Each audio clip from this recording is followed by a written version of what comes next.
with the trade happened, right? Oh, not the trade, but the waiving. Like we waived Vezenkov.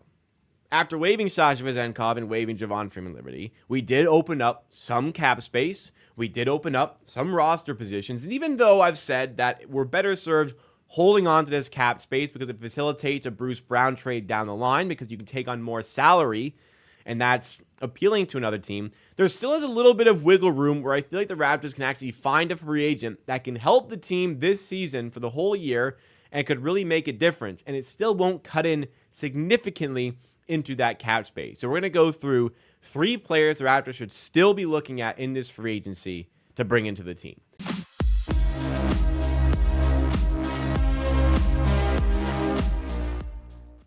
The Amateur Hour Production Network is dedicated to Toronto Raptors content. We do videos and we also do live streams, which go long on the main channel. So to make it easier for you guys to watch and to digest, we have the Amateur Hour Clips channel. We're going to take the best highlights and segments from those live streams on Amateur Hour Sports and put them right here for you to enjoy. So if you like what you see along the way, make sure you do hit that like button and also subscribe to the channel as well. With so much consistent content coming out as well as post-game shows during the season, you're not going to want to miss out. Again, not trying to break the bank with these. Again, not trying to eliminate all this cap space, but like we've got space here.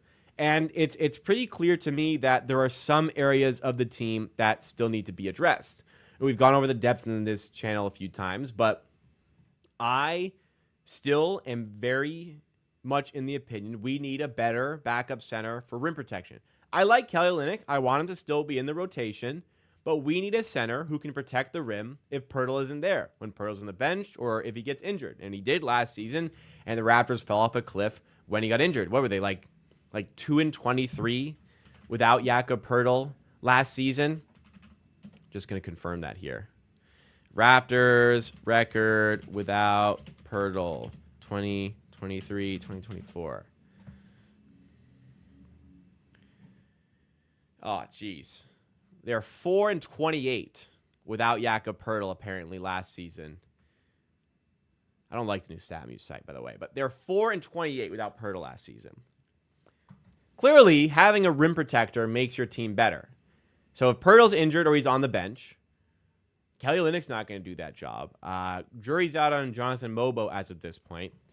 Let's use that cap space to try and fix it. Now, again, Mr. Bro in chat says it correctly. It's very slim pickings at this point, and it's August 1st. Most front offices at this point are on vacation, but I still think even with the slim pickings here, there is still potential to find players who can help this team. Starting with free agent number 1, who I would take a look at.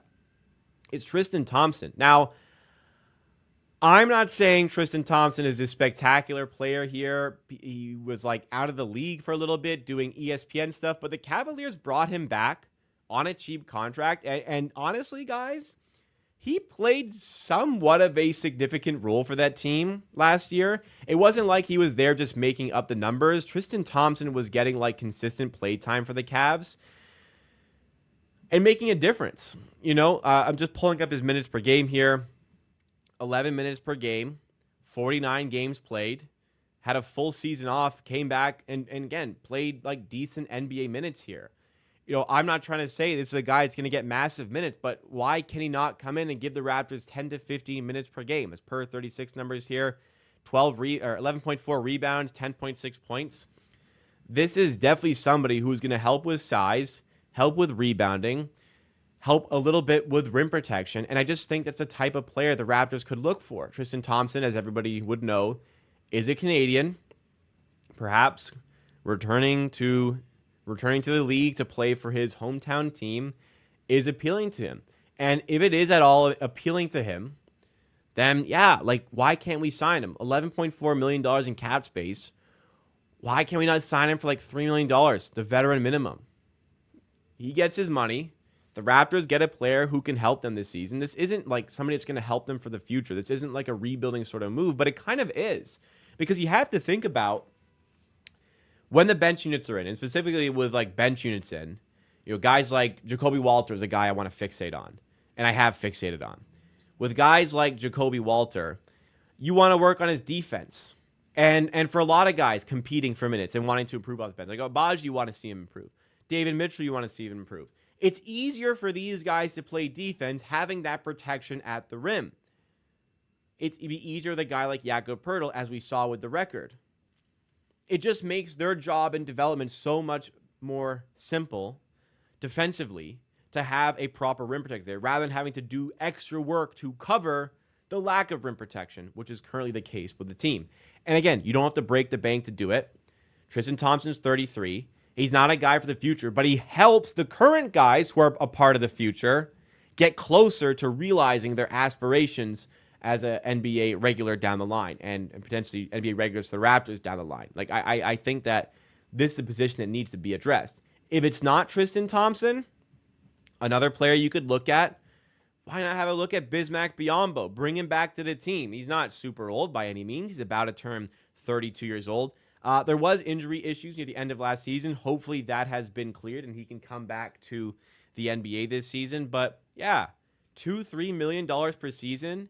He's 6'8", but yeah, we know he doesn't provide a ton to NBA teams, Bismack Biyombo. If he does, but he does provide rim protection. And once again, that is just an absolute need for this current Toronto Raptors team that is going to help out the guys that are on the organization get better. So for Bismack, he had a great stint here. He became a little bit of a fan favorite with his play in the playoffs in 2016. The Raptors, like, inadvertently got him mega paid by the Orlando Magic. Like, look at this shit. The Orlando Magic gave him, like, an absolutely egregious contract. Like, think about it. Like, 2016. This isn't 2024 NBA salaries.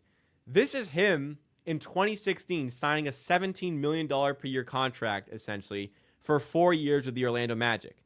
Just ridiculous. And it was all because of his amazing season at the time with the Raptors. He's not the player he used to be, but he still is a player who can protect the rim and still is a player I believe can help out the team if he does sign as a backup center. I'm not asking for the world here. I'm asking for 10, 12, 13 solid minutes per game where you can really have a presence on defense that makes the job of everybody else easier, as I said. But if the Raptors want to use the cap space and they don't want to go for a big, maybe somebody that can still help the team and maybe has a little bit of untapped potential still, maybe the Raptors can go back to the well on Jordan Nwora. He had his moments. He showcased, when he was drafted second round by the Bucks, he did showcase some talent. The Bucks decided to part ways with him. The Pacers decided to part ways with him, but he did have his moments last season with the Raptors. I think what I like most about Jordan Nwora is that he still has a bit of an ability to create some of his own offense, which perhaps is lacking a little bit on the Raptors. He can space the floor. He works hard. He can play a number of positions on offense. He could play like as a 2, as a 3, as a 4, and he won't be expensive. You could probably sign him to a minimum contract, somebody to help get you over the line for the year, and maybe see if there's any sort of potential in there for the player. The worry would be Jordan Nwora is just not a good defender. Flat out, he's just not a good defender on a team that is already very much lacking in defense. But for 1 year, here's a player who I believe is going to help you out for that season. He's going to provide you some offense. He's going to provide you some floor spacing, and that's something that the Raptors could use. And it doesn't hurt that he's already been intertwined, if you will, within Darko Rajakovic's system of offense. There were some good moments. There were some bad moments, but maybe it's worth giving another shot, another crack at things with Jordan Nwora because you do have the cap space to afford somebody else, add to the depth of the team. I think a lot of teams could use a player like this in the 12 to 15 part of your rotation. Add in some depth for when injuries inevitably happen for this team. Add in some of that cover, as I said, and just see what you got because the cap space is there, the roster spot is there. I think it's a decent player to give an opportunity at for somebody who's going to turn 26 in about a month's time. But mainly for me, the main issue to address is the backup center and the rim protector. Biyombo and Thompson, I think, fit that void, particularly Biyombo. Like, if he's out there looking for a contract, the Raptors should absolutely be the team at trying to do it.